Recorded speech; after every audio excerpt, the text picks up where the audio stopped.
ನಮಸ್ತೆ ಗೆಳೆಯರೇ, ಶ್ರೀರಂಗ ಮೀಡಿಯಾಗೆ ಸ್ವಾಗತ ಸುಸ್ವಾಗತ. ಪ್ರತಿನಿತ್ಯ ನಾವೆಲ್ಲರೂ ಕೂಡ ಪ್ರಾತಃ ಕಾಲದಲ್ಲಿ ಎದ್ದು ಹಲವಾರು ದೇವರುಗಳನ್ನು ಸ್ಮರಿಸುತ್ತೇವೆ.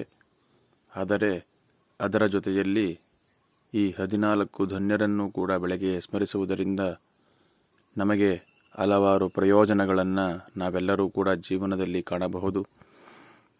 ಅವರು ಯಾರು ಎಂದರೆ ಪ್ರಹ್ಲಾದ, ಭಕ್ತನಾದ ಬಾಲಕ, ತಪೋಮೂರ್ತಿ, ಮಹಾಪಿತೃಭಕ್ತ. ಇವನನ್ನು ನಾವು ಸ್ಮರಿಸಬೇಕು. ನಂತರ ನಾರದ, ಭಕ್ತಾಗ್ರಹಿಣಿಯಾದ ದೇವರ್ಷಿ ಸನತ್ಕುಮಾರರಲ್ಲಿ ಬ್ರಹ್ಮವಿದ್ಯೆಯನ್ನು ಕಲಿತು ಬ್ರಹ್ಮನಿಷ್ಠನಾದ ಮಹಾತ್ಮನಿವನು. ನಂತರ ಪರಾಶರ, ವೇದವ್ಯಾಸರ ತಂದೆ, ಮಹಾತಪಸ್ವಿ, ಪಿತೃಪುಂಗವ. ನಂತರ ಪುಂಡರೀಕ, ವೇದಾಧ್ಯಯನ ಸಂಪನ್ನನೂ ಭಕ್ತನೂ ಆದ ವಿಪ್ರೋತ್ತಮನು. ನಂತರ ವ್ಯಾಸರು 18 ಪುರಾಣಗಳನ್ನು ರಚಿಸಿದ ಸರ್ವಜ್ಞ, ವೇದಗಳನ್ನು ವಿಭಜಿಸಿದ ವೇದಪುರುಷ, ವೇದಾಂತ ದರ್ಶನ ಸೂತ್ರಕಾರತ. ನಂತರ ಅಂಬರೀಷ, ಮಹಾವಿಷ್ಣುವಿನ ಪರಮಭಕ್ತ. ನಂತರ ಶುಕ, ವ್ಯಾಸರ ಪುತ್ರ, ನೈಷ್ಠಿಕ ಬ್ರಹ್ಮಚಾರಿ, ಜ್ಞಾನಿ, ಜೀವನ್ಮುಕ್ತ. ನಂತರ ಶೌನಕ, ಮಹರ್ಷಿಗಳಲ್ಲಿ ಒಬ್ಬರು, ಸದಾ ಭಕ್ತಿಪರಾಯಣರು.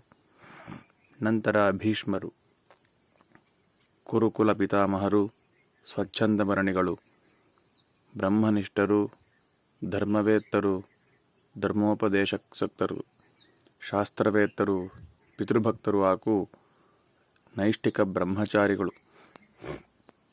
ನಂತರ ದಾಲ್ಭ್ಯ, ಇತರು ನಿಗ್ರಹನ ಸಮರ್ಥರಾದ ಮಹರ್ಷಿಗಳು.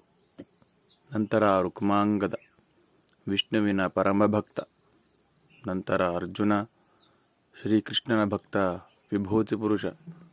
ನಂತರ ವಸಿಷ್ಠ, ಬ್ರಹ್ಮ ಮಾನಸ ಪುತ್ರರು, ಸೂರ್ಯವಂಶಕ್ಕೆ ಗುರುಗಳು.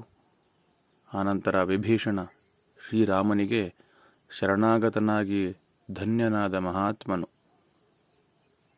ಇವರೆಲ್ಲರನ್ನೂ ಕೂಡ ಪ್ರತಿನಿತ್ಯವೂ ಕೂಡ ನಾವು ಸ್ಮರಿಸಬೇಕು.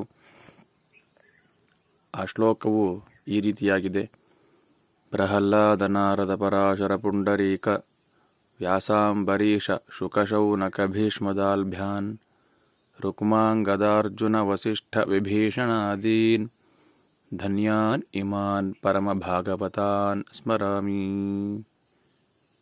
ಧನ್ಯವಾದಗಳು.